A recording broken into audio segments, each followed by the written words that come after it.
Hello dear students, welcome to our channel educational goal. और आज के इस वीडियो में भूगोल कक्षा 12वीं।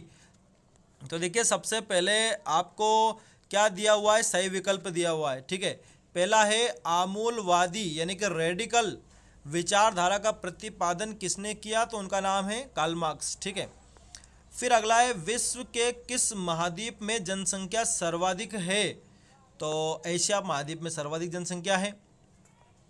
निम्नलिखित में से कौन सा एक तृतीय क्रियाकलाप है, तो वो कौन सा है, व्यवसाय।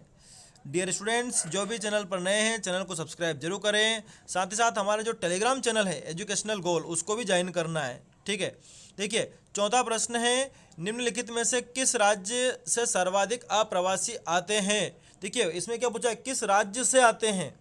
आपके जो किताब में दे रखा है वो किस राज्य में दे रखा है। अगर राज्य में की बात करें तो महाराष्ट्र में सर्वाधिक जाते हैं, लेकिन अगर राज्य से की अगर बात करें तो दो ऑप्शन है हमारे पास, उत्तर प्रदेश और बिहार। तो इसको हम में मान के चल रहे हैं कि किस राज्य में, तो हम जा रहे हैं महाराष्ट्र पर। ठीक है, मैंने आपको समझा दिया। किस राज्य से आते हैं तो उत्तर प्रदेश बिहार हो सकते हैं, किस राज्य में सर्वाधिक आप्रवासी आते हैं तो वो महाराष्ट्र है। ठीक है, फिर अगला है, निम्नलिखित में से जल किस प्रकार का संसाधन है, तो जल जो है वो एक अजैव संसाधन है। ठीक है, अजैव। ठीक है, आगे देखते हैं हम अगले हमारे जो क्वेश्चंस हैं, रिक्त स्थान है। देखिए पहला क्या है, वेंदा मध्य भारत के रिक्त स्थान क्षेत्र के जंगलों में रहता है, तो इसमें आ जाएगा अबूझमाड़। क्या आ जाएगा, अबूझमाड़। आपको लिखना है अबूझमाड़। ठीक है, फिर अगला है, रिक्त स्थान से रिक्त स्थान तक आयु संवर्ग कार्यरत जनसंख्या है, तो इसमें आ जाएगा 15 से 59।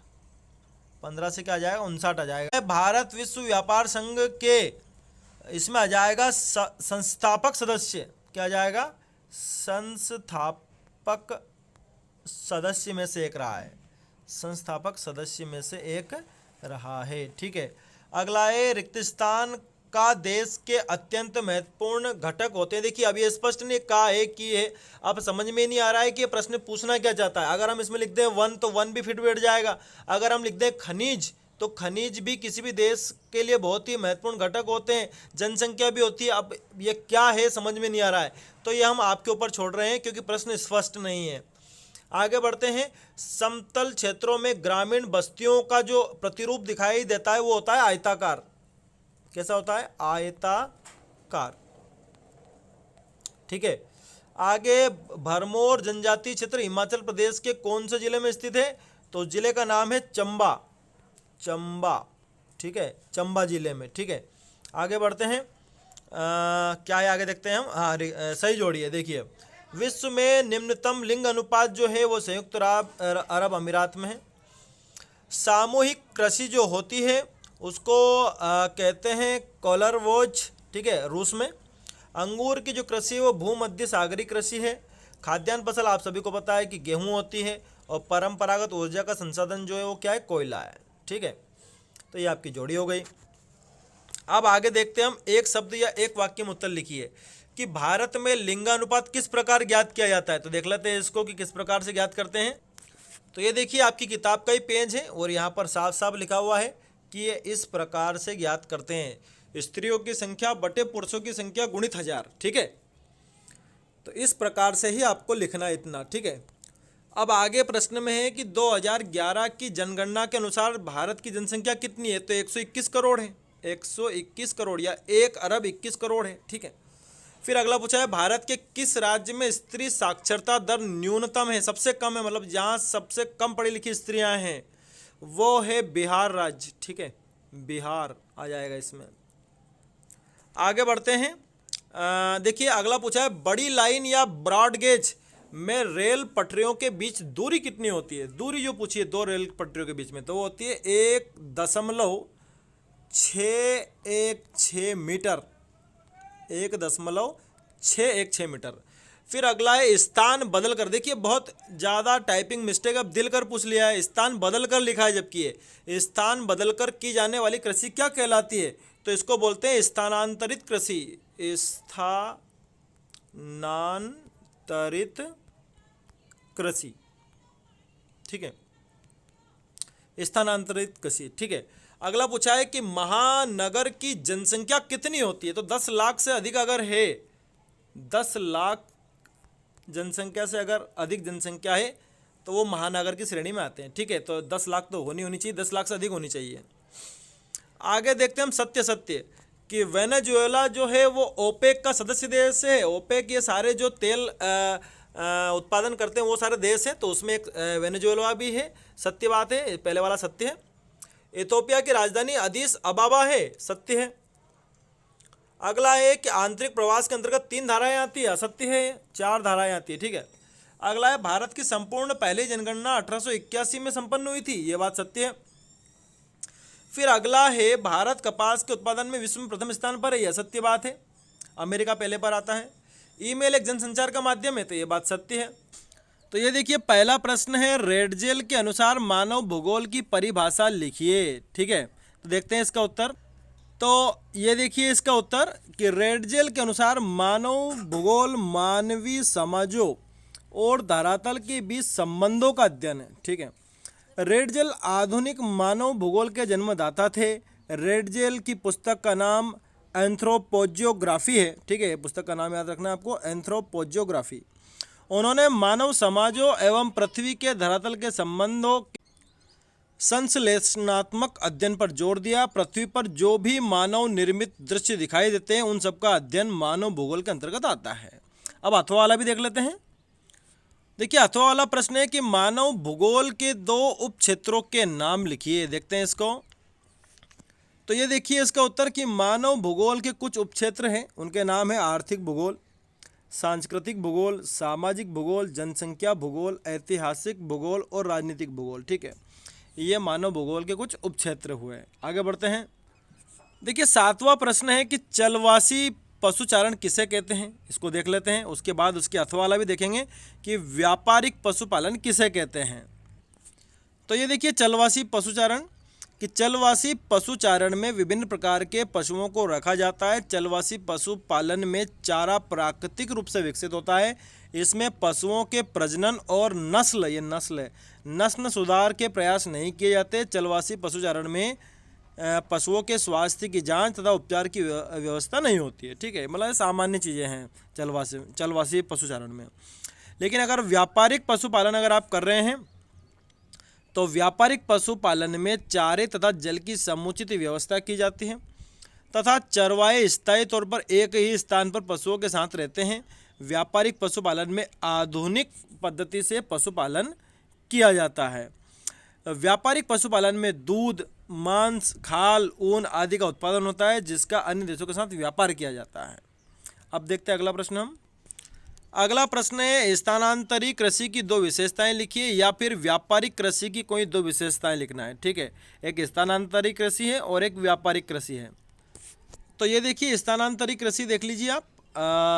स्थानांतरित कृषि अथवा स्थानांतरणीय कृषि, अंग्रेजी में शिफ्टिंग कल्टीवेशन, कृषि का एक प्रकार है जिसमें कोई भूमि का टुकड़ा कुछ समय तक फसल बोने के लिए चुना जाता है और उपजाऊपन कम होने पर इसका परित्याग कर दूसरे टुकड़े को ऐसी कृषि के लिए चुन लिया जाता है, ठीक है।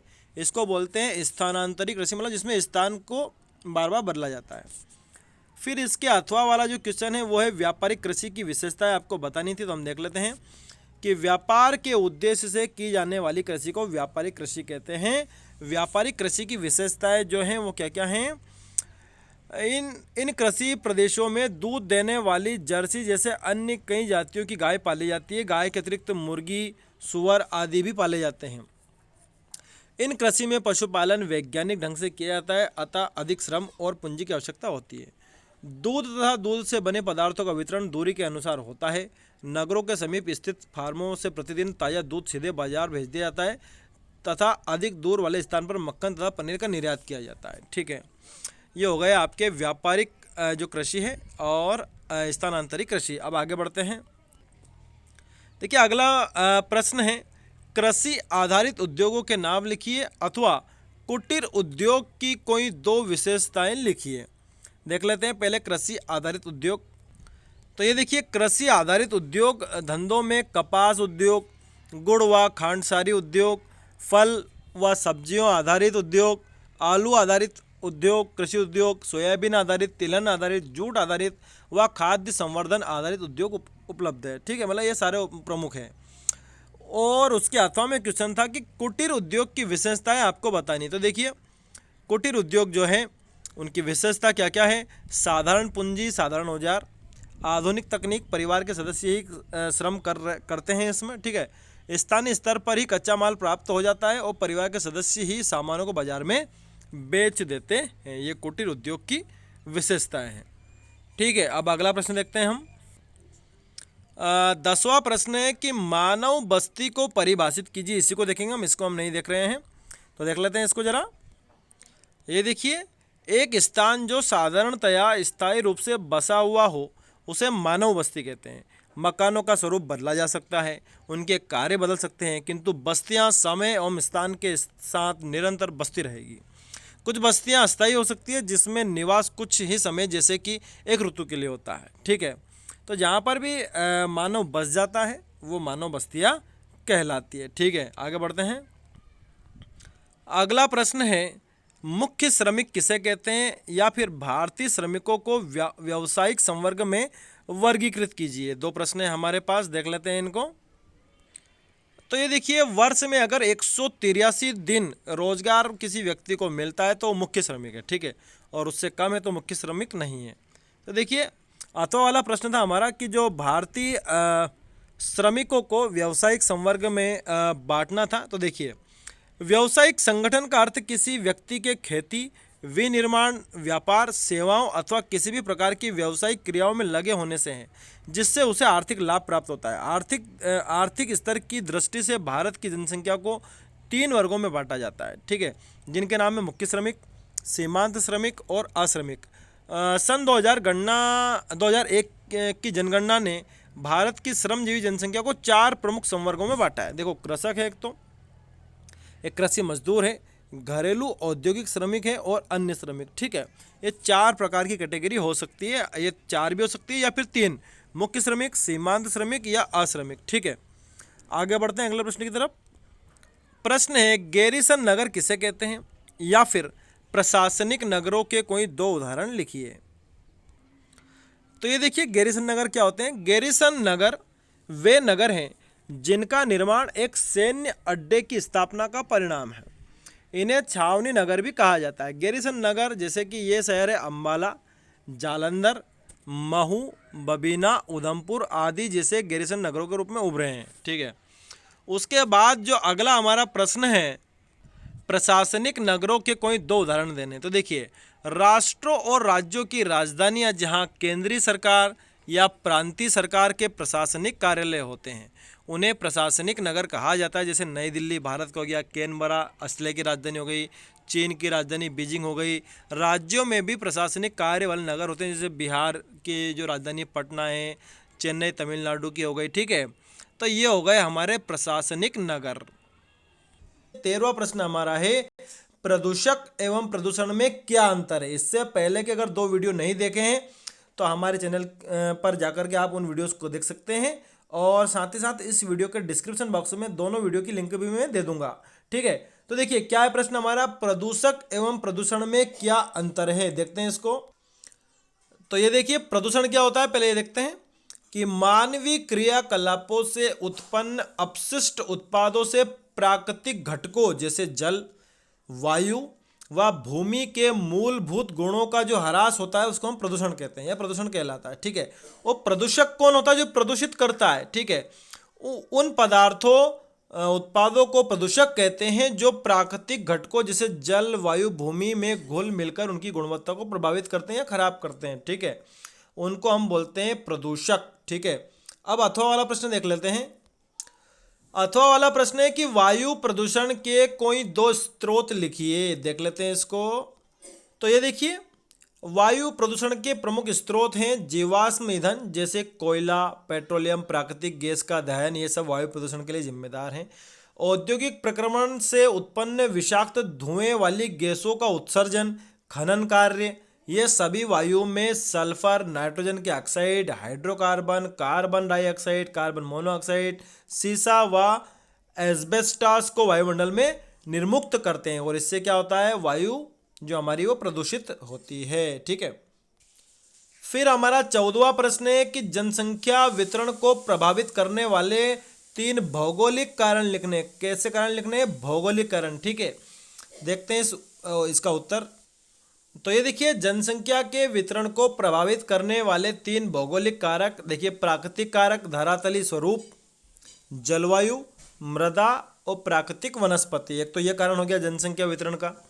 ठीक है, फिर आर्थिक कारक देख लीजिए इसमें, खनिज, नगरीकरण, औद्योगिक विकास, परिवहन, अब सामाजिक कारण देख लीजिए, सांस्कृतिक कारक, विस्थापन, श्रम का विकास। ये पूरा उत्तर हो गया। ठीक है, इसमें सभी प्रकार की चीज़ें इसमें आ चुकी है। अगर आप सिर्फ प्राकृतिक कारण लिखेंगे तो ये सारी चीज़ें आ जाएगी। धरातलीय स्वरूप आ जाएगा, जलवायु, मृदा और प्राकृतिक वनस्पति। और अगर आपको आर्थिक कारक बताने हैं तो भाई खनिज जो निकलता है, नगर कितने बसे हुए हैं, औद्योगिक विकास कितना है, परिवहन वहाँ कैसा है, और अगर सामाजिक कारक तो ये हो गए। ठीक है, आगे बढ़ते हैं अगले प्रश्न की तरफ। देखिए, अगला प्रश्न है इसी के अथवा वाला कि प्रवास के अपकर्ष कारक लिखिए। अपकर्ष कारक लिखने हैं, कौन से अपकर्ष? तो देखते हैं, कोई तीन लिखना है।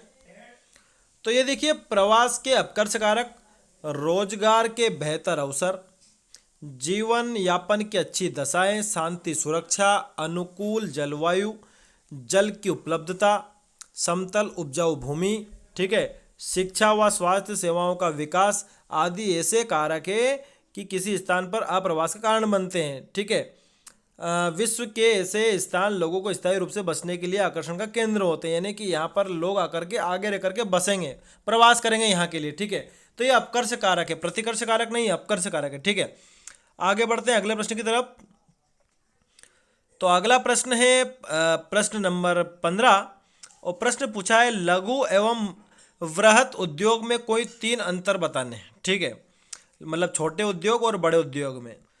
तो ये देखिए, लघु उद्योग की जो विशेषताएं होती है, क्या क्या होती है? यह कम पूंजी द्वारा छोटे आधार पर चलाए जाते हैं। इन उद्योगों में मानवीय श्रम के साथ साथ मशीनों का प्रयोग भी किया जाता है।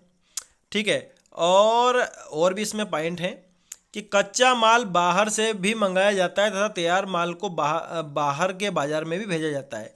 इन उद्योगों का महत्व विकासशील देशों में अधिक है। ठीक है, और इसी में एक और पॉइंट है कि भारत और चीन जैसे देशों में वस्त्र, खिलौने, फर्नीचर, खाद्य तेल, चमड़े की वस्तुएं आदि इन उद्योगों के अंतर्गत आती है। एग्जाम्पल हो गए। अब बड़े उद्योग देख लेते हैं। भाई, बड़े उद्योग क्या होते हैं? वृहद उद्योग। ठीक है, इस प्रकार के उद्योग बहुत बड़े आकार में अधिक पूंजी लगाकर स्थापित किए जाते हैं। इन उद्योगों में भारी मशीनों का प्रयोग किया जाता है तथा श्रमिक भी अधिक होते हैं। ठीक है, इन उद्योगों में बने उत्पादों को न केवल देश में उपयोग किया जाता है बल्कि विदेशों में भी निर्यात किया जाता है। ठीक है, अब इनके उदाहरण भी देख लेते हैं, क्या क्या उदाहरण हैं। उदाहरण बता दिए इन्होंने, लो इस्पात, मोटर कार उद्योग, वायु निर्माण उद्योग, वायुयान निर्माण उद्योग। ठीक है, और इसमें अधिक पैसे, कुशल श्रमिक, विकसित तकनीक और परिवहन सुविधा की भी जरूरत पड़ती है। ठीक है, ये 4-4, 5-5 पॉइंट हमने दोनों के बता दिए हैं। अब इसी प्रश्न का अथवा प्रश्न है कि प्राथमिक एवं द्वितीयक क्रियाकलाप में कोई तीन अंतर बताने हैं। प्राथमिक क्रियाकलाप क्या होते हैं, द्वितीय क्रियाकलाप क्या होते हैं, तीन अंतर बताने हैं। तो ये देखिए, प्राथमिक क्रियाकलाप या गतिविधियां और द्वितीय क्रियाकलाप या गतिविधियां एक ही बात है। ठीक है, इनमें मानवीय क्रियाकलाप आते हैं जो सीधे पर्यावरण से जुड़े होते हैं। प्राथमिक की बात है, जैसे आप वन से लकड़ी काट के लाए, कुछ भी आप वन से जो भी सामान लाए प्राथमिक क्रियाकलाप में आएगा। इनमें वे मानवीय क्रियाकलाप आते हैं जिनके द्वारा प्राथमिक उत्पादों के गुणों व रूप में परिवर्तन करके उन्हें और अधिक उपयोगी या मूल्यवान बनाया जाता है। ठीक है, वन से आप जो भी प्राप्त करते हैं वो प्राथमिक क्रियाकलाप है। उन वस्तुओं से आप जो भी निर्माण करते हैं उद्योगों में ले जा करके, वो सब द्वितीय क्रियाकलाप हो गया। ठीक है, फिर एक और इसमें अंतर हो गया कि प्रकृति से प्राप्त पदार्थों का उपभोग बिना प्रसंस्करण के अथवा कम प्रसंस्करण के उपभोक्ताओं के द्वारा कर लिया जाता है, और इसमें मशीन का उपयोग किया जाता है। ठीक है, नीचे है कि इन क्रियाकलापों के अंतर्गत शिकार करना, मछली पकड़ना, लकड़ी काटना, खनन, पशुचारण, कृषि आदि सम्मिलित है। और इनमें लौह इस्पात, सूती वस्त्र, चीन उद्योग, उच्च प्रौद्योगिकी उद्योग आदि शामिल है। ठीक है, अब इसमें देखिए आप एक और अंतर है, और वो क्या है कि इन क्रियाओं में मनुष्य में अधिक बुद्धि और कौशल की आवश्यकता नहीं होती, और इनमें अधिक बुद्धि और कौशल की आवश्यकता होती है। यहाँ के अधिकतर निवासी आदिम सामाजिक जीवन जी रहे होते हैं, और ये जो द्वितीय क्रियाकलाप में जो शामिल होते हैं वो उच्च जीवन गुणवत्ता के साथ जीवन जीते हैं। ठीक है, विकासशील देशों में ऐसा होता है। ठीक है, आगे बढ़ते हैं। अब 16वां प्रश्न है कि ग्रामीण एवं नगरीय जनसंख्या में कोई 3 अंतर बताने हैं या प्रवास के सामाजिक परिणाम बताने हैं। ठीक है, देखते हैं इसको। तो ये देखिए, जनसंख्या के आधार पर ग्रामीण एवं नगरीय समुदाय में निम्न अंतर देखने को मिलता है। भाई ग्रामीण समुदाय कैसा होता है और नगरीय। देखिए ग्रामीण समुदाय में कृषि ही मुख्य व्यवसाय होता है, अतएव वहाँ की जनसंख्या भी कम होती है। नगरों में विभिन्न व्यवसाय होते हैं, अतएव नगरीय समाज में जनसंख्या का आकार भी बहुत अधिक होता है। ठीक है, नगरों में जनसंख्या घनत्व अधिक होता है तथा गाँवों में कम होता है। फिर दूसरा पॉइंट देख लेते हैं कि ग्रामीण जनसंख्या समान व्यवसायी होने के कारण संस्कृति में भी समान होती है, किंतु नगरीय समाज में विभिन्न व्यवसायी जनसंख्या में संस्कृति की समानता नहीं पाई जाती, क्योंकि सब अलग अलग काम करते हैं, अलग अलग जगह से आते हैं, अलग अलग प्रकार के काम करते हैं, इसलिए उनकी संस्कृति समान नहीं पाई जाती है। फिर अगला पॉइंट है कि ग्रामीण जनसंख्या सादी और भोली होती है, इसके विपरीत नगरीय जनसंख्या में चतुराई और चालाकी पाई जाती है। ये भी आप समझ सकते हैं, आप सभी जानते होंगे। फिर अगला है कि ग्रामीण जनसंख्या में सामुदायिक भावना पाई जाती है, किंतु नगरीय जनसंख्या में सामुदायिक भावना का अभाव पाया जाता है। इन समुदायों में सामुदायिक भावना के स्थान पर व्यक्तिवादिता की प्रबलता होती है। ठीक है, अब अथवा वाला प्रश्न हम देख लेते हैं, जो प्रवास के सामाजिक परिणाम पूछा था। और सामाजिक परिणाम क्या होते हैं कि प्रवास से नवीन तकनीक, परिवार नियोजन, बालिका शिक्षा आदि से जुड़े नवीन विचारों का प्रसार नगरीय क्षेत्रों की ओर आसानी से होता है। ठीक है, सामाजिक परिणाम पूछे इसलिए हम बता रहे हैं इसे। प्रवास से समाज में मिश्र संस्कृति का उदय हो जाता है। प्रवास से लोगों में अपराध और नशीले पदार्थों को लेने की प्रवृत्ति पनप भी जाती है, जैसे कि शहर गए, वहाँ से कुछ शौक सीख कर के आ गए और गांव में भी वही सभी को बता दिया।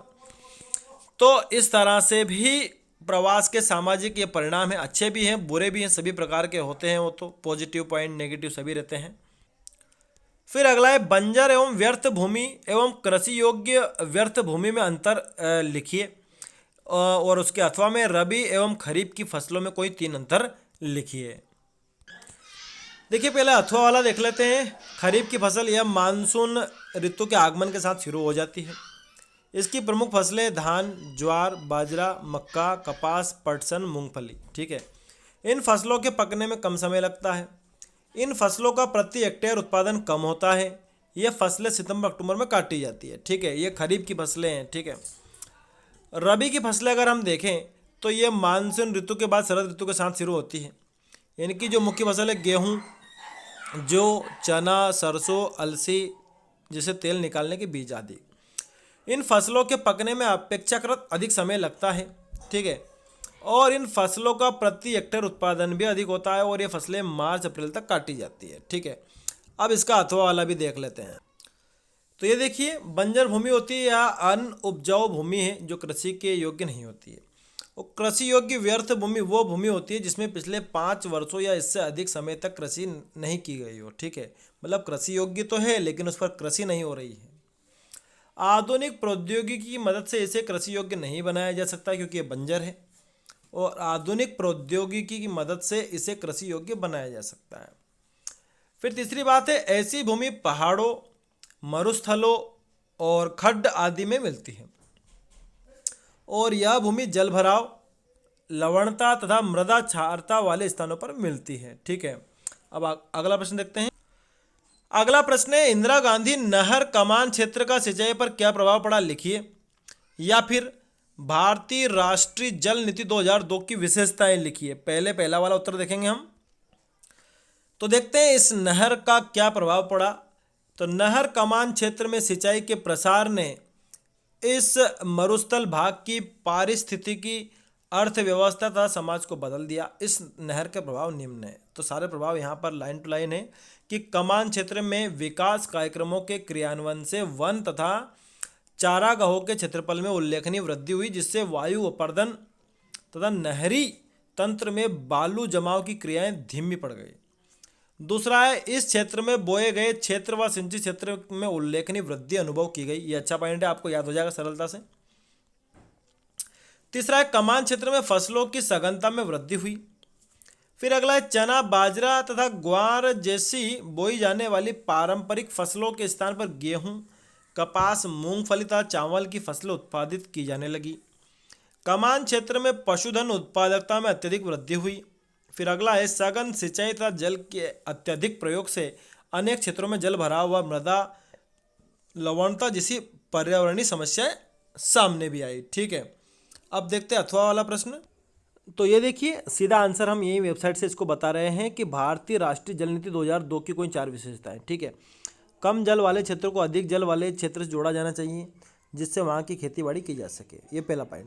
दूसरा है भूजल स्तर का निरीक्षण करना चाहिए जिससे कि भूजल स्तर का पता चले और भविष्य में उचित कदम उठाया जा सके। ठीक है, तीसरा है जल विकास की योजनाएं बनाई जाए तब ऐसे क्षेत्रों को पहले प्राथमिकता दे जहाँ पर जल की कमी है, जैसे कि सूखा एरिया। चौथा पॉइंट है जल एक अमूल्य संसाधन है, इसका उपयोग हमेशा ही देश में पेय उपयोग के लिए करना चाहिए और देश के हित के लिए करना चाहिए। 4 बातें 2002 में शामिल की गई। ठीक है, तो इस तरह से आपका सोल्यूशन हो गया। अब आखिरी हमारा जो प्रश्न है वो मानचित्र वाला है, जो बाद में हम देखेंगे इसको। ठीक है, विश्व के मानचित्र में निम्नलिखित दर्शाइए। नॉर्वे, भूमध्य सागर, ऑस्ट्रेलिया, पंपास घास का मैदान, संयुक्त राज्य अमेरिका का प्रमुख औद्योगिक क्षेत्र। ठीक है, और ये उसके अथवा में दिए हुए, इनको भी हम देखेंगे जल्दी ही। बने रहे हमारे साथ। Thanks for watching this video. एक वीडियो हम पूरा मानचित्र के ऊपर ही देने वाले हैं और इसमें चारों बातें हम शामिल करेंगे। ठीक है, तो बने रहे हमारे साथ।